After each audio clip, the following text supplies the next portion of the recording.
Aujourd'hui, je vais te parler d'un sujet qui touche beaucoup d'entre nous. Trouver comment dire les choses franchement. Parce qu'on nous dit souvent qu'il faut être honnête, il faut dire ce qu'on pense, ne pas tourner autour du pot. Et parfois, quand on le fait, ça peut partir en vrille. Tu dis ce que tu ressens, ce que tu penses, et l'autre se braque, se vexe ou se ferme. Et toi, tu te dis, bah quoi, j'ai juste été honnête?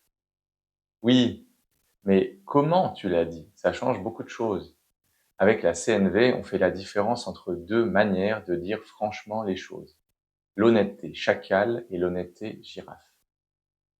L'honnêteté chacal, c'est dire ce qui ne va pas chez l'autre. Je lui fais des reproches, je fais des généralisations, je lui exprime des jugements sur ses paroles ou ses actions. Par exemple, tu sais jamais écouter. Ou bien, franchement, t'es égoïste. Ou encore, tu me saoules à toujours laisser traîner tes chaussettes par terre dans la salle de bain. Et forcément, en face, l'autre se justifie ou contre-attaque ou fuit. Bref, ça crée de la distance. Une autre forme d'honnêteté, c'est l'honnêteté girafe. Elle part du même endroit. Quelque chose me va pas, je veux l'exprimer. Mais, au lieu de dire ce qui va pas chez l'autre, je parle de moi. Je dis ce que j'observe, ce que ça me fait à moi. C'est un renversement de regard sur la situation qui peut tout changer.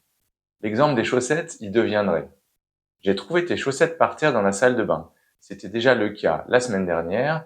Je t'avoue que j'aimerais bien que chacun y mette un peu du sien pour la lessive. C'est clair et précis, mais c'est dit avec conscience, sans juger l'autre. Ce qui fait que tu peux dire ce que tu vis, même quand c'est inconfortable, même quand tu es passablement agacé, mais sans attaquer l'autre. En parlant de ce que tu as vu ou entendu, de ce que tu ressens, et par-dessus tout ce dont tu as besoin par rapport à ça, de ce que tu aimerais vivre. Alors, la prochaine fois que tu es sur le point de sortir un jugement sur l'autre, essaye de te poser d'abord cette question. Ok, qu'est-ce que ça dit d'important sur moi-même? Essaye de trouver au moins un besoin important pour toi dans cette situation et concentre-toi dessus dans ton expression envers l'autre. Voilà. Si cette vidéo t'a parlé, tu peux liker, t'abonner, commenter, partager pour que l'algorithme t'en propose d'autres et pour soutenir mon travail. Merci et à bientôt.